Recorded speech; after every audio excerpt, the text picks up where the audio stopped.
திருச்செந்தூர் அருகே உள்ள முத்துமாலை விளை கிராமத்தில் 40 ஆண்டுகளாக சுடுகாட்டிற்கு செல்ல பாதை இல்லை.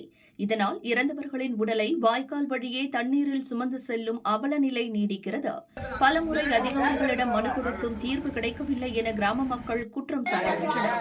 தொடர்ந்து 25 ஆண்டுகளாக எம்எல்ஏவாக உள்ள அமைச்சர் அனிதா ராதாகிருஷ்ணனிடம் கோரிக்கை வைத்தும் எந்த பலனும் இல்லை என அவர்கள் வேதனை தெரிவித்தனர். இதனால் தேர்தலை புறக்கணிக்கப் போவதாக கிராம மக்கள் எச்சரிக்கை விடுத்துள்ளனர். எங்கள் ஊருக்கு சரியான சுடுகாட்டு பாதை கிடையாது. வயல்வெளியில தான் தூக்கிட்டு போகிறாங்க. கிட்டத்தட்ட நாங்கள் பல வருஷங்களாக இங்கே தான் இருக்கிறோம். ஒரு 100 குடும்பங்கள் இங்கே வாழ்ந்துட்டு இருக்கோம். நிறைய ஓட்டுகள் இங்கே இருக்குது. எங்களுக்கு நிரந்தர தீர்வு வேணும். இன்னைக்கு கூட ஒரு டெத்து நடந்து போச்சு. இப்போ எங்கள் பசங்களால் தூக்கிக்கிட்டு கொண்டு போக முடியலை. வயல்வெளியில் தான் தூக்கிட்டு ஒரு 1.5 கிலோமீட்டர் நடந்து போக வேண்டியது இருக்குது. அதனால் இதற்கு நிரந்தர தீர்வு வேணும். நாங்கள் எம்எல்ஏ கிட்டலாம் பல முறை நாங்கள் எடுத்து சொல்லி மனு கொடுத்து பார்த்துட்டோம். எதுவுமே நடக்கலை. இந்த தடவை எங்களுக்கு கண்டிப்பாக நிரந்தர தீர்வு வேணும். ரோடு போட்டே கொடுக்கணும்.